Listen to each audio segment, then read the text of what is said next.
Hello everyone, FPL Raptor here and welcome back to another video on my YouTube channel. In today's video I have my Game Week 20 team selection and a little hint, I could well be taking my first hit of the season. If you're enjoying the content here on this channel and you're excited for today's video, please do drop a like, comment down below, subscribe. But without further ado, let's jump into it.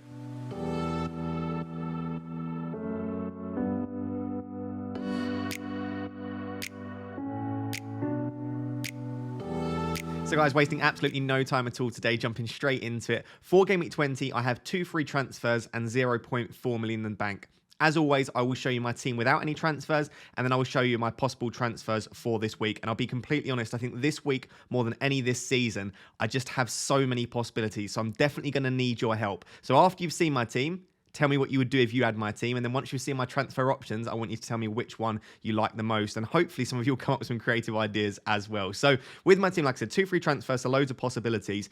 The defense I'm actually really happy with. Well, definitely the starting defense anyway. As we'll see on the bench, I do have Reece James still. So I could still transfer him out this week to allow me to upgrade some of the attackers. But Ederson in goal. Feeling slightly smug about going Ederson over Cancelo just because of what's happened with Cancelo. But listen, I didn't predict that at all. I thought Cancelo was nailed. It was just whether he was going to be worth the money. If you own Cancelo, I would definitely sell him for Game Week 20. There's always a chance that he plays, but I'm recording this after the City-Southampton game in the EFL Cup, and Cancelo had an absolutely horrific game. He had like 2 foul throws. He was at fault for one of the goals, could have done better for the other one. He just didn't have a good game at all. City fans are calling for him to be dropped as well, so if you own Cancelo, I would sell him.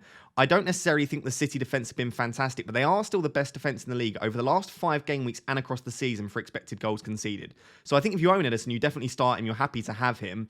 But it is probably a 6-pointer, and a 6-pointer would be the maximum you would expect. And Manchester United away is not an easy fixture at the moment. So with all that being said, I'm happy to have Ederson, but I don't necessarily think you should rush out and buy Ederson. I don't think you should rush out and buy any City defenders. I don't think their City defence is that valuable at the moment. I don't think it's a great double. Their fixtures are okay, but I think the Newcastle defenders, the United defenders, and the Arsenal defenders are 3 good alternatives, most of them at cheaper prices. But I'm still happy to have Ederson. Speaking of Manchester United defenders, if you don't own Luke Shaw, I do think he should be one that you go out and look at getting. With the EFL Cup result, it does look significantly more likely that Manchester United could blank in Game Week 25. So you might want to bear that in mind, that you don't want to load up. And if Newcastle make the EFL Cup final as well, Newcastle and Manchester United could both blank in Game Week 25. So I don't think you want to rush out and buy tons of Newcastle and tons of Manchester United players. But with a double now, a potential double in Game Week 22 as well, and some really nice home fixtures between now and Game Week 25 anyway, it does look like you could still go out and get a Manchester United defender, and they're still probably worth it. They are the 4th best defence in the league this season for expected goals conceded. So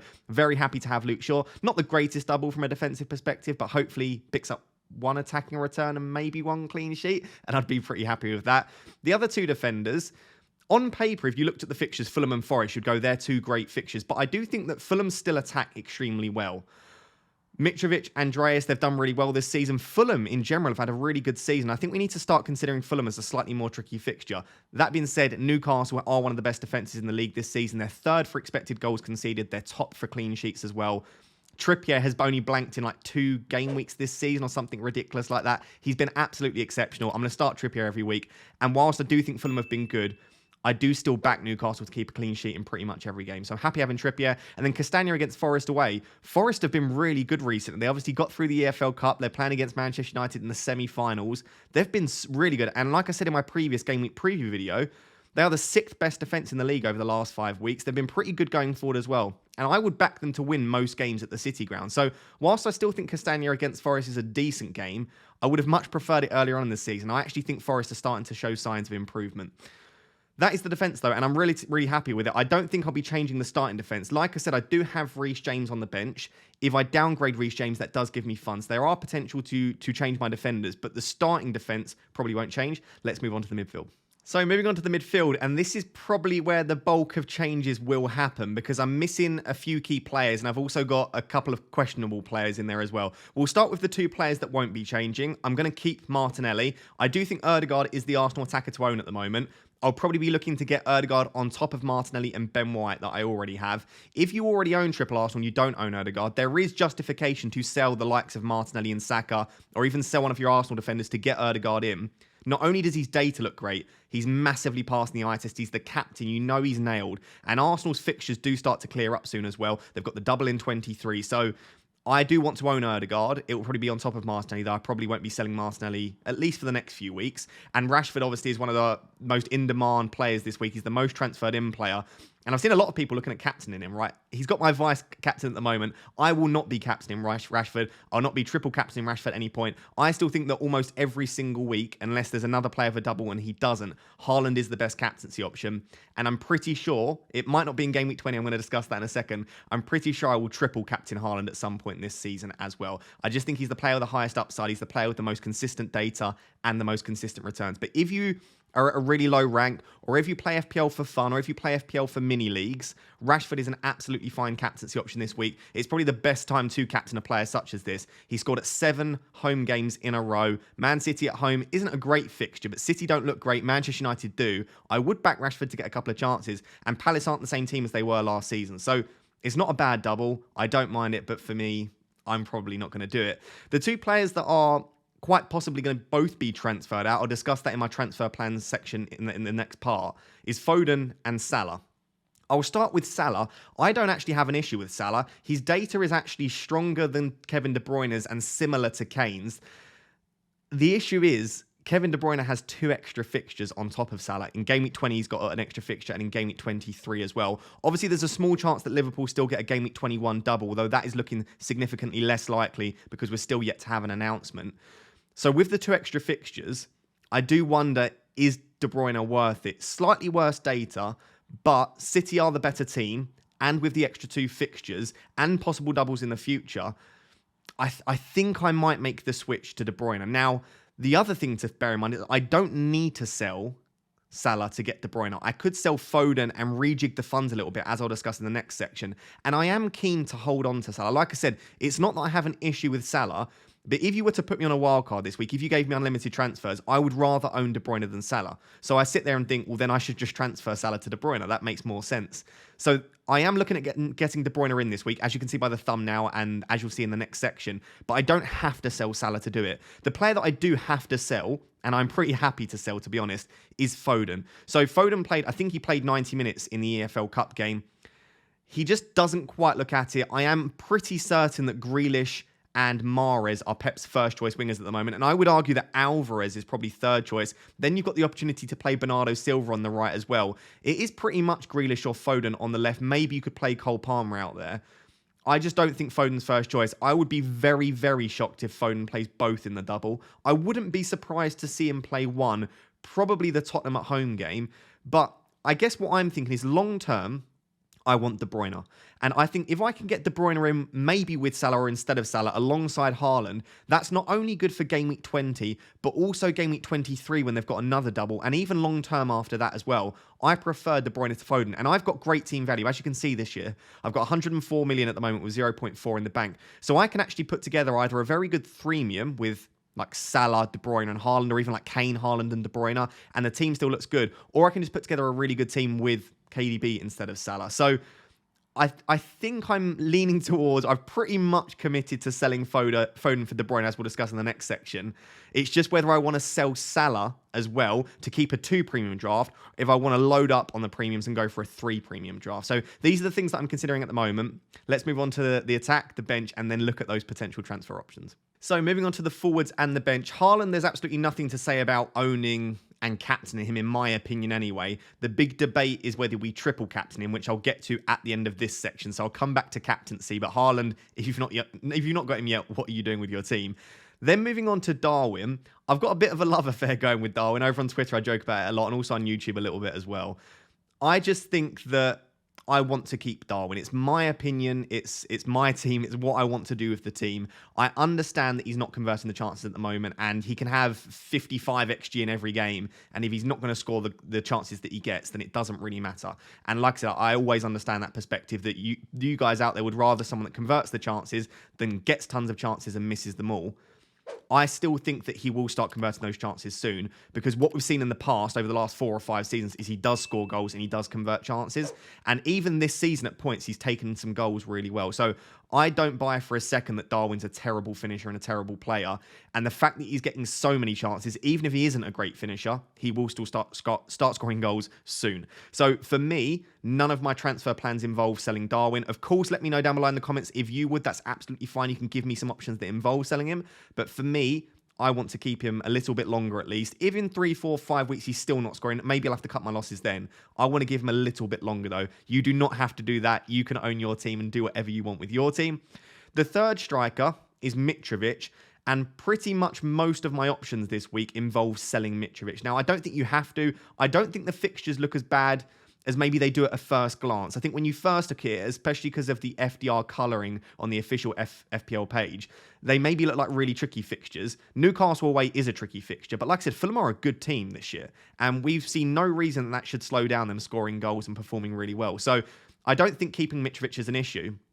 I suppose I'm just thinking, to get more money into my midfield, if I want to go for a 3 mil, I would have to sell him and downgrade him. Or I could upgrade him to Kane. Or I could just move him sideways to Martial, who might have a double this week and a double in 22. So a lot of the other options I think are just potentially better. Again, not necessarily that I think Mitrovic is a bad player. Similar to what we've got with Salah. It's just that I like some of the other options that I can get by either upgrading, downgrading, or moving to another player with more fixtures. So if you want to keep Mitrovic, that's fine, but I'm probably looking at selling him with most of my transfer options. On the bench, I've got Kepa. Again, the Kepa and Ederson rotation does work well. Hopefully, I'll start to get that right, the players that I'm the keeper that I'm starting.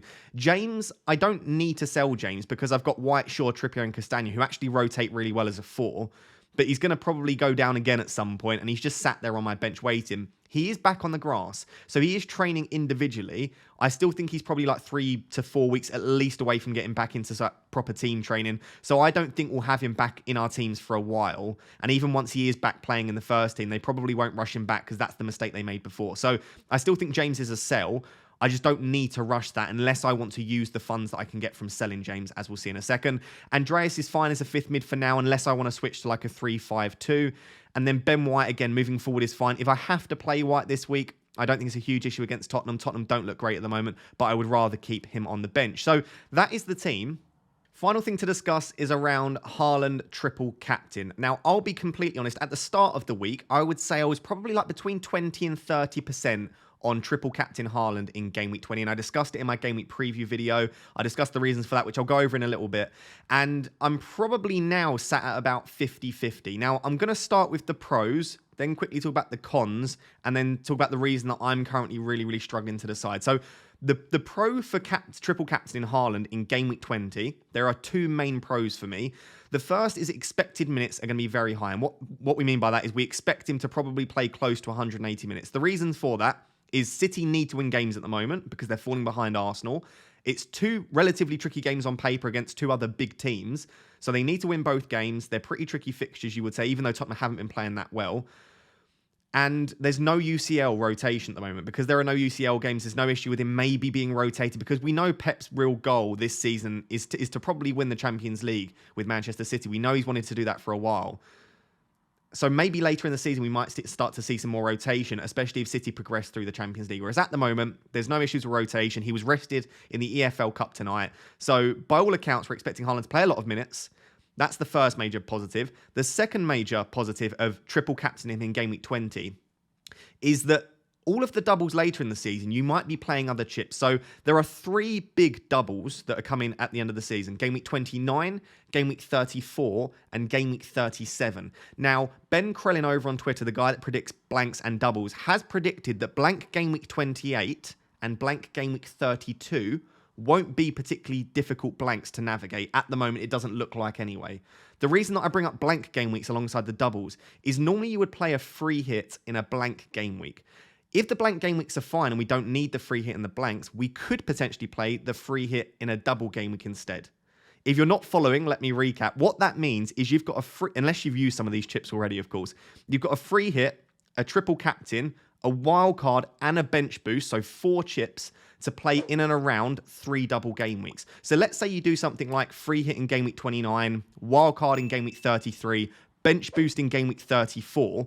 That leaves game week 37 as probably the only week that you can then do your triple captain. Now, in game week 37, the league might be wrapped up anyway. So you might say maybe you could triple captain in 29 and then free hit in 37. But the issue with that is that Game Week 29 looks like it could be a really good double that might be hard to navigate without the free hit.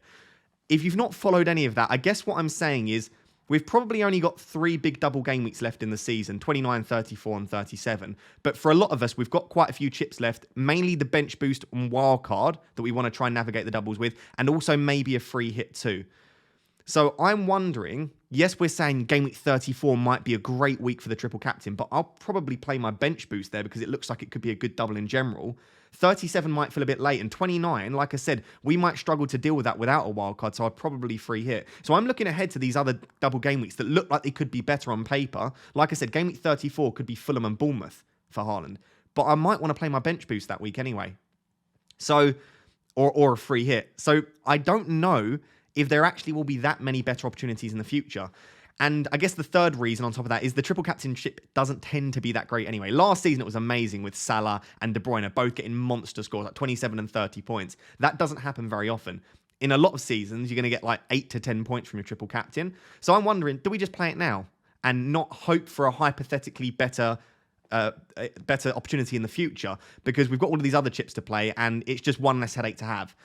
I guess the cons are there might be a better game week in the future, right? This isn't a great game week on paper. United and Tottenham is not great. So I think there will definitely be better game weeks in the future with better fixtures. Even something like if Manchester United do get a double game week of Crystal Palace and Leeds in 22, Rashford against Palace and Leeds at home, you could say is better on paper. Even again, if you do it in 37, let's say that City haven't wrapped up the league, if Haaland has something like, I think it was like Chelsea, and then it could be someone like Bournemouth, West Ham, or Brighton, that is probably better on paper. You could even argue that game week 23 is better on paper, right? Villa at home and Arsenal away. So there probably will be better opportunities in the future when we look at the fixtures. But will his expected minutes be as high? Are we expecting him to be rotated slightly in the future? Will De Bruyne still be fit? Who's the main player that supplies him? Maybe De Bruyne will pick up an injury. Maybe Haaland won't even be fit. So I feel like there are a lot of uncertainties about the future. Whereas now we know Haaland's fit, we know De Bruyne's fit, we know he's going to play both games and play probably 90 minutes in both games as well. So I guess there's more certainties at the moment. The major thing that's putting me off, and this isn't just a knee-jerk in relation to the EFL Cup game, is City just don't quite look at it at the moment. They're still putting up decent numbers and they're still one of the best teams in the league, and I still expect them to score goals against both Manchester United and Tottenham. But they don't look quite like they have in past seasons. And even at the start of the season as well, they just look a little bit off the pace. And I don't even think that Pep knows what his best starting 11 is at the moment. And that worries me slightly. So at the moment, I'm fully sitting on the fence. I think if I'd already used a couple of chips, and if I thought I would definitely need the free hit in a blank week, and there would be definitely better opportunities in the future, I probably wouldn't play the triple captain. But the fact that I've kind of looked at a rough chip strategy for the future, and there don't look that many opportunities that I would have to play the triple captain. I'm tempted to just play it now, get it out of the way, hopefully get a big green arrow into the top 1K, and then maybe other managers will catch me later in the season. So hopefully that helped. Those are my thoughts around triple captaincy. Let me know down below in the comments if you are going to triple captain Haaland this week, or maybe even triple captain Rashford. And if not, when are you thinking about playing it? Let's now move on to my transfer plans and look at the players that I'm potentially bringing in and whether I am going to take a hit. So, moving on to the important part, I think I've narrowed it down to these 4 options. It might subtly change and it might be like a combination of them. As I said, hopefully at this stage you've already commented down below what you would do. And maybe it's one of these sets of transfers here. And what I've tried doing is thinking of the best 1 free transfer move that I could make, the best 2 free transfer, the best -4 hit, and the best -8 hit. I don't think I necessarily need a -8. I definitely don't need a -12. My team is in a very strong position. And it's a bit of fear of missing out. Absolutely. I'll always hold my hands up and think, yeah, the likes of De Bruyne and Kane, I know they're going to be highly owned. I know that they have good fixtures and they're good players and they've got double game weeks and I want to own them. There's absolutely a little bit of that in there. And I just think I need to be careful. You can't have the perfect team every week, and you can't go out taking hits every single week to bring in highly owned players that everyone has with good fixtures, because next week it might be that people start to have Salah, and then do I go back to Salah? Like, I don't think you can always be chasing the best team every single week, and I do have to remind myself of that as well. But looking at the 4 options, hopefully this is big enough on your screen. It might be a little bit small on the phone. Like I said, I've got options 1, 2, 3, and 4, and I would love for you in the comments, if you're still watching at this stage, to comment down below. Do you like option 1, 2, 3, or 4? And please feel free to just put a sentence in there to explain why you like that option.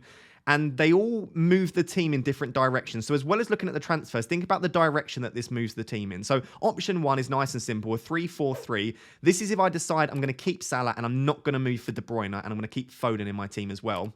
And like I said, this is the straightforward transfer. Mitrovic to Martial, and that would mean I would roll my second free transfer into Game Week 21 just in case we do get a double. At this stage of me recording on Wednesday evening, quite late, it's about midnight on Wednesday, I have absolutely no idea if there is a double game week in 21. If there is, then 2 free transfers in 21 could be super useful. So that's the first one. It would keep me in a 3-4-3, 2 premium, Mitrovic to Martial. The other 3 all involve me getting De Bruyne. So I guess the first decision I have to make is, do I want to sell Foden and bring in De Bruyne? Because all 3 of the others have De Bruyne in. And I think I'm about 90% sure I want to sell Foden and bring in De Bruyne. So I've then got 3 options. I've got the free version of doing that, the -4 version, or taking a -8, getting all the players in that I want, maybe selling a couple that I don't want to sell, but maybe setting up my team in a way that I'm really happy with moving forward. Option 2 is the easiest way to get De Bruyne into my team. So if I want the most straightforward free way to get De Bruyne, it's obviously selling Salah, selling Foden, and bringing in 2 other players. So Foden to Ødegaard and Salah to De Bruyne. That actually leaves me over 2 million in the bank. So I think a lot of people will like this option as a result. I'm super flexible. I get Ødegaard and De Bruyne, who are 2 of the best players in the league, especially Ødegaard at the moment, so good. And I sell Foden. Salah hasn't been that great recently, and I feel like this is an upgrade overall. The thing is, I still believe in Salah, and I'm not as keen on this as a result because I'm still not sure that I want to lose Salah at the moment. But maybe I just have to accept that if I want De Bruyne and Haaland and I still want to have a really well-structured, flexible team, selling Salah is probably the best way to do so. And like I said, because this gives me 2 million in the bank, I then have the option of like Andreas to Almiron, around Andreas to anyone up to like to a Rodrigo. I've got loads of options in my team. I could even get to like a Trent if I decide that Liverpool defense start to improve. That money could become really, really useful in the future. So I think option 2 is the most flexible, sensible, straightforward way for me to get De Bruyne into the team. Option 3 is the way to get De Bruyne into my team without selling Salah and only taking a -4. So as you can see, the way that I would do that this time is James to Botman, so I'm downgrading there. Also Mitrovic to Greenwood, taking the money out of that Mitrovic spot, and that would give me enough money in the bank to do Foden to De Bruyne.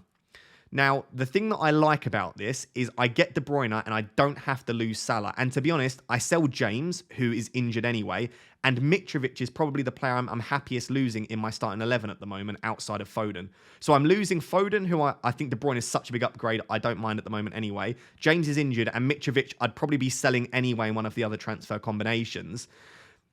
And it's only for a -4. The thing that I don't like about this, though, is it moves my team into a 4-4-2 every single week. So because I'm selling Mitrovic for Greenwood, I'm now only got 2 strikers, Darwin and Haaland. I've got Andreas as my 5th mid, so I'm pretty much forced most weeks, unless Andreas has a great fixture, to play a 4-4-2. And I've looked ahead, like I said, and I don't think I'll probably wildcard until game week 33. So it's going to require me, if I want to move away from the 4-4-2, another 2 transfers probably to get back to a more flexible formation. So I really, really like the idea of getting Botman, De Bruyne in, and I like the restructuring, but I'm not necessarily sure I like the structure of a 4-4-2 long term. The other issue I've got is, like I said, if Newcastle and Manchester United, the 2 favourites, get into the EFL Cup final, they'll both blank in game week 25. I already own Trippier and I already own Shaw. If I add Botman to that list, I'll actually only have 2 defenders that play in 25. It's not a huge issue, but maybe I look at someone other than Botman. The issue is I don't like any of the other defenders. Botman and the Newcastle defence is the only one I really want to target at the moment. So I really like option 3, but there are still a few issues with it. And then we have option 4, which is still a threemium. So options 1 and 2 put me in a 2 premium draft. Options 3 and 4 is a threemium, but this involves a threemium of De Bruyne, Kane, and Haaland, which is arguably the best threemium that you can have at the moment. So this is James to Bueno to get some funds, Foden to Almiron again to get the funds to do the other upgrades, and Salah to De Bruyne and Mitrovic to Kane. So this would leave my team looking really strong. I would be in a 3-4-3, which I'd be really, really happy with. Bueno would become my sort of 3rd sub most weeks, so it would give me a slightly weaker bench up until whenever I wildcard. Foden to Almiron. Almiron's a tricky one because I don't think he's been as impressive in recent weeks, but Newcastle are still performing relatively well, and they've got good fixtures coming up, especially a good few home fixtures too. So I still like Almiron. He's probably not the player that he once was. Unfortunately, I can't get Ødegaard in that spot. If I could get Ødegaard where Almiron is, I think that's a no-brainer -8 almost. So Almiron's a bit disappointing that I can't get up to Erdegaard, but I do still like him. Salah to De Bruyne is fine. Like I said, I don't want to lose Salah, but the reason that I do is to get Mitrovic to Kane. So it is a really, really nice -8 on paper. And some of the more risk-seeking managers out there, if you're watching this and you are one of those, you'll probably really like the look of the -8. But I am losing 8 points, and my team's not that bad. Like, I don't necessarily think I need to take that -8. If I want Kane, I can just about do it for a -4, but I just don't like it. And I think De Bruyne is more of a priority for me. So if I want Kane, I think it has to be this -8 here. So these are the decisions. If I want De Bruyne, it's options 2, 3, or 4. If I want De Bruyne and Kane, it has to be option 4. And if I want De Bruyne without losing Salah, it kind of has to be option 3. So I think I need to, rather than just staring at these players on the screen, I need to think more macro about the players that I want to own and the structure that I want to have and the sort of team that I want to rock moving forward. Now, it doesn't mean that I can't change it. I can always reverse some of these transfers. I can always rearrange the funds. But what you don't want to do in FPL, and this is something that I've done well this year, and it's one of the reasons I've got a decent rank, is because I haven't made drastic changes and spent transfers trying to restructure and scramble back and backtrack on transfers. I've always been aggressive, but I've been quite methodical with it, and I haven't taken unnecessary risks, and I've always kept a very flexible team. I've always had 2 premiums. I've always had the right price points and been able to move to different players easily. Some of these, especially the 2 freemium drafts, it leaves my team a little bit less flexible, and maybe this structure isn't as optimal as a 3-4-3 with 2 premiums. So these are the things that I need to think about. If I was forced to do it now, I think I'm leaning towards option 3 because I want to keep Salah.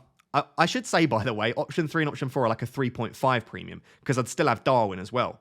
So it would be like, for example, option 3 would be De Bruyne, Salah, Darwin, and Haaland. So it's almost a 3.5 premium. But yeah, option 3 is probably the one I'm leaning towards because I'd like De Bruyne, but I'd also like to keep like Salah and Darwin. And I quite like the idea of getting the money out of James, bringing in Botman. It's just that 4-4-2 that's putting me off slightly because it means playing maybe a slightly suboptimal defender in some weeks.